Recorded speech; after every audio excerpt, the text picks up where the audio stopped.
여러분의 구독과 좋아요는 저에게 큰 힘이 됩니다. 레벨 47의 이름은 디 에더우드입니다. 이 레벨은 낙엽수와 침엽수로 가득한 온데림입니다. 이 나무들의 크기는 대부분 30m 이상의 거대한 크기들이고 수백 수천 년 정도 살아왔을 것으로 추정하고 있습니다. 그리고 두꺼운 이끼가 레벨의 대부분을 덮고 있습니다. 낮 시간 동안의 레벨은 짙은 안개로 인해 축축하고 햇빛 또한 들지 않습니다. 레벨의 밤이 찾아오면 안개는 반드시 사라지며 아주 밝은 보름달이 드러날 것입니다. 이 달은 프론트룸의 달과 똑같아 보일 수 있지만 몇 배는 더 크기 때문에 레벨과 가까이 있다고 추정하고 있습니다. 별과 은하수도 관측할 수 있지만 프론트룸의 별자리와 일치하지 않습니다. 굉장히 드물게 은백색의 오로라가 가끔 목격되기도 합니다. 레벨의 지도를 만드는 것은 레벨의 시공간 왜곡 효과로 인해 불가능합니다.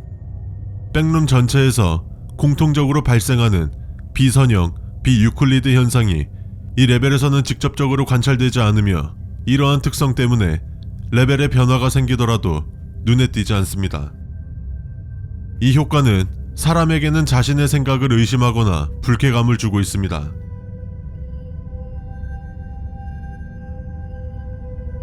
물체가 중첩된 상태로 있을 때는 시간이 정지되는 것으로 보이며 이 물체를 관찰하는 동안 물건의 손상이나 변형이 생길 수 있습니다.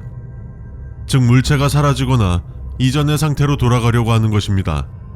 계곡 및 기타 천연 수원은 레벨 47에서 흔히 볼 수 있으며 일반적으로 사람이 사용하거나 섭취하기에 안전합니다.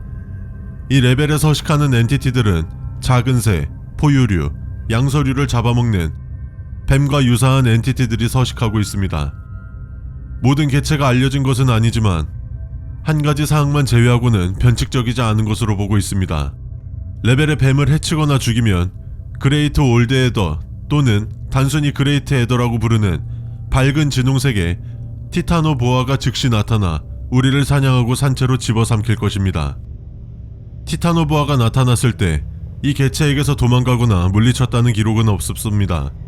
생존자들은 이 엔티티의 공격을 피하기 위해 경계를 유지해야 하며 실수로라도 이 레벨에 존재하는 뱀들에게 상처를 내는 일이 없어야 합니다. 이 뱀들의 유일한 포식자는 레벨에 존재하는 까마귀들이며 어떤 이유에서인지 까마귀들이 뱀들을 공격해도 그레이트 에더들이 공격을 하지 않았습니다. 밤에는 크고 검은 개들과 동물 무리들이 돌아다니기 시작하며 호시탐탐 사람들을 공격하려고 하고 잡아먹으려고 합니다. 블랙석스라고 불리는 엔티티는 변화무쌍한 특성을 잘 활용하여 자신들의 모습을 숨기고 사람을 공격하는 데 활용합니다. 그들의 크고 긴 울부짖는 소리는 수마일 밖의 다른 무리들에게 자신들의 위치를 알리는 일종의 신호탄 역할을 합니다. 척후병 역할의 개체가 먹이를 찾으면 나머지 개체들이 자신과 합류하기 전까지 먹이를 자신의 시야에서 절대 놓치지 않습니다. 그리고 척후병 개체들이 공격하지 않고 오랜 시간 동안 근거리에서 추격하며 사냥감을 직지게 만들어 자신들이 사냥하기에 더욱 편하게 만듭니다. 이들에게 쫓기기 시작한다면 가능한 가장 높은 나무로 올라가야 합니다.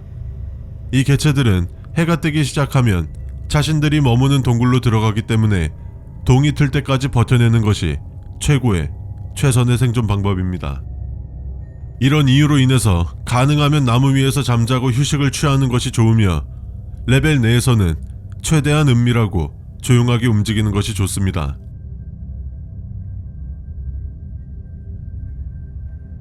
인간을 제외하면 셔크스의 주 먹이는 레벨 47에서만 서식하는 사슴으로 추정하고 있습니다. 이 사슴들은 프론트룸에서 볼 수 있는 사슴과 크게 다르지는 않지만 자신들의 새끼들과 함께 있다면 엄청난 공격성을 보입니다. 이 사슴을 마주치면 즉시 이들의 시야에서 벗어나 공격을 피해야 합니다. 그리고 단번에 이들을 쓰러뜨릴 수 있는 화력이 없다면 사냥이나 공격 자체를 시도하면 안됩니다. 일부 생존자들은 숲을 가로지르는 하나의 구불구불한 길을 찾아냈습니다. 이 길의 흔적은 비선형적이고 비유클리드이지만 한번 발견되면 사라지지 않는 특성을 가지고 있습니다. 길을 찾는 사람들은 이 길을 탈출구나 다른 장소로 이어지기를 바라며 쉽게 길을 따라갔다고 합니다. 어떤 사람들은 물을 찾기 위해 이 길을 며칠 동안 이동했다고 하는데, 어떤 경우에는 이 길이 약 11km 정도에서 끝이 났고 빈터가 나왔다고 주장했습니다. 이 빈터에는 큰 저택이나 큰 바위들이 있다고 합니다. 이 저택은 오피언 오컬트 오더의 거점인데, 이 그룹은 자신들의 영역 안으로 들어오는 인간들에게 적대적이기 때문에 이들에 대해서 자세히 알려진 것들은 없습니다. 이들은 자신들의 이론 이외 다른 사람에게 관심조차 없으며, 다른 사람은 전부 침입자로 간주합니다. 그들의 오컬트 지식과 힘의 원천은 이들이 숭배하는 뱀에게서 온다고 믿고 있으며, 불로 장생의 늙은 독사를 광적으로 믿는 것으로 알려져 있습니다. 이 그룹의 일원들은 모자가 달린 진홍색 후드와 상아색 가면을 쓰고 있으며, 구불구불한 길이나 레벨 내의 숲에서 보게 된다면 쉽게 알아볼 수 있습니다. 이들은 자신들을 목격한 인간에게 무관심해 보이지만, 자신들과 정면으로 마주 한다면 납치를 해 자신들의 거처로 데려갑니다. 이들은 더 그레이트 에더를 소환할 수 있는데 어떠한 방법으로 가능한지는 밝혀지지 않았습니다. 블랙 셔츠들이 이들을 보고 도망가는 것을 목격했다는 생존자들도 존재하는데, 아마 이것은 더 그레이트 에더를 소환할 수 있는 힘과 연관되어 있다고 보고 있습니다. 이들을 최대한 만나지 않는 것이 좋습니다만, 혹시라도 만난다면 어떠한 대화나 행동을 취하지 마십시오. 그리고 그들을 적대시하지 말고 그들의 구원 사상이나 약속에 대해 맞장구를 치며 최대한 빨리 멀어지십시오.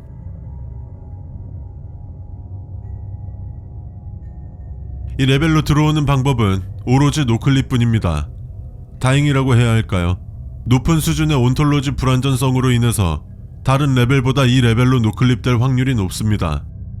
나가는 방법 또한 노클립을 통해서 나갈 수 있습니다. 지금까지 세상의 모든 미스테리 세몸이었습니다.